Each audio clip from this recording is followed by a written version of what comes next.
नमस्कार दोस्तों। आज देश में एक आपदा आई है, कोरोना क्राइसिस।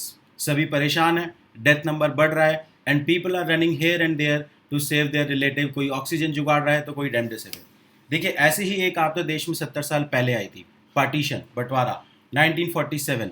तब भी कुछ ऐसा ही माहौल था। लोग रोज मर रहे थे कॉम्युनल राइट्स में एंड लोग भाग दौड़ भी कर रहे थे अपनी रोटी एंड पानी के लिए। आज के हमारे लीडर्स हैं प्राइम मिनिस्टर मोदी और उस समय के हमारे लीडर्स थे महात्मा गांधी। तो इन दोनों ही क्राइसिस में क्या लीडर जिम्मेदार थे, लीडर जिम्मेदार हैं, या लोगों की भी कोई जिम्मेदारी थी? तो इन दोनों की जिम्मेदारी को इस वीडियो में हम डिस्कस करेंगे। देखिए, लोगों की जिम्मेदारी देखते हैं। देखिए, कोरोना सरकार ने तो मैन्युफैक्चर किया नहीं है। कोरोना वायरस इज़ अ प्राकृतिक आपदा, ठीक है, जो कि यहाँ पे आया है। ऐसे में सरकार को हम इस चीज़ के लिए जिम्मेदार तो नहीं ठहरा सकते कि कोरोना वायरस कहाँ से आया। उसके बाद मास्क लगाए बिना लोग बाहर गए हैं। पब्लिक गैदरिंग इवेंट लोगों ने पार्टिसिपेट किया है, चाहे हम कुंभ मेला देखें या वेरियस वेडिंग इवेंट जो हमारे देश में हुए। और रही बात हॉस्पिटल इंफ्रास्ट्रक्चर की, तो देखिए, किसी भी देश का हॉस्पिटल इंफ्रास्ट्रक्चर इतनी सारी पॉपुलेशन को एक साथ हैंडल करने के लिए डिज़ाइन नहीं किया जा सकता। तो हाँ, हम कह सकते हैं कि जनता, हम लोग भी इन सब के जिम्मेदार हैं। पार्टीशन में भी कुछ ऐसा ही था, बंटवारे में भी कुछ ऐसा ही था। कॉम्युनल राइट्स लोगों ने किए, सांप्रदायिक सोच लोगों की थी। लोगों ने ही लोगों को मारा, ना कि किसी नेता ने। तो ये तो हम यहाँ से डिड्यूस कर सकते हैं कि दोनों ही क्राइसिस में लोगों की जिम्मेदारी बराबर की थी। बट अब देखते हैं लीडर्स की जिम्मेदारी। एक तरफ है प्राइम मिनिस्टर मोदी और दूसरी तरफ है महात्मा गांधी। देखिए, चलिए ठीक है, लोग इसके लिए जिम्मेदार थे, बट फर्क देखते हैं कि क्या है।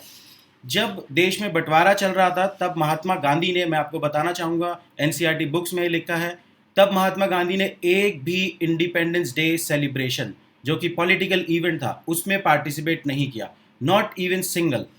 उस टाइम पे दिल्ली में समय था जश्न का, दिल्ली में पॉलिटिक्स एंड पावर टॉप पे थी। लेकिन महात्मा गांधी उस समय कोलकाता में थे। क्या कर रहे थे? क्योंकि कोलकाता में कॉम्युनल राइट्स भड़क रहे थे। उन कॉम्युनल राइट्स को शांत करने के लिए लोगों को पीस का मैसेज दे रहे थे। Fast unto death Gandhi ji ने वहाँ पे करा था और फाइनली सिचुएशन कोलकाता में स्टेबलाइज भी हुई थी उस समय पे। तो अगर जितने भी लोग इस राइट्स में मर सकते थे, कुछ लोगों की जान गांधी जी के वहाँ होने से ज़रूर बची होगी। अब देखते हैं प्रेजेंट लीडर। प्रेजेंट लीडर भी इस क्राइसिस में कोलकाता में ही थे। What a coincidence. पर वो क्राइसिस को कम नहीं कर रहे थे, क्राइसिस को बढ़ा रहे थे। पब्लिक गैदरिंग इवेंट कर रहे थे, दंगे कम नहीं कर रहे थे, दंगे भड़का रहे थे। पॉइंट इज कि जितनी एफर्ट इन्होंने इलेक्शन में डाली, हमारे लीडर्स ने जितनी एफर्ट कोलकाता वेस्ट बंगाल इलेक्शन में डाली, तो क्या अगर वो एफर्ट दिल्ली में, इंदौर में, लखनऊ में, जहाँ पे कि कोरोना क्राइसिस बढ़ रहा था, वहाँ पे अगर हॉस्पिटल इंफ्रास्ट्रक्चर को मजबूत करने में, किसी के लिए ऑक्सीजन अरेंज करने में, रेमडेसिविर अरेंज करने में, अगर ये एफर्ट उस जगह जाता तो क्या कुछ जानें बच सकती थी?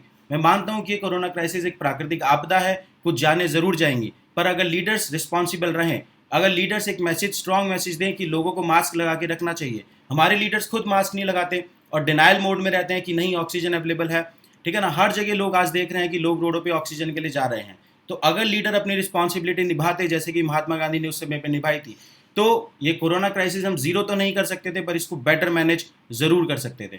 तो दोनों की जिम्मेदारी है इस क्राइसिस में, दोनों को ही बदलना पड़ेगा। तो समय आ गया है हम अपने आप को भी बदलें और अपनी पॉलिटिक्स को भी। एक पॉलिटिक्स ऑफ इंफ्रास्ट्रक्चर की तरफ मूव करने की इंडिया को ज़रूरत है। From politics of ideology and politics of identity, यहाँ से पॉलिटिक्स ऑफ इंफ्रास्ट्रक्चर की तरफ जाना पड़ेगा। इसके लिए आप वीडियो देख सकते हैं, ठीक है, लिंक डिस्क्रिप्शन बॉक्स में है पॉलिटिक्स ऑफ इंफ्रास्ट्रक्चर के बारे में। और फाइनली वीडियो को मैं कंक्लूड करना चाहूँगा एक गांधी जी के मैसेज से ही, सभी के लिए है ये। You must be the change you want to see in the world. अगर आप देश में, दुनिया में, समाज में कुछ बदलाव चाहते हैं तो सबसे पहले बदलाव आपको खुद में करना पड़ेगा। शुक्रिया।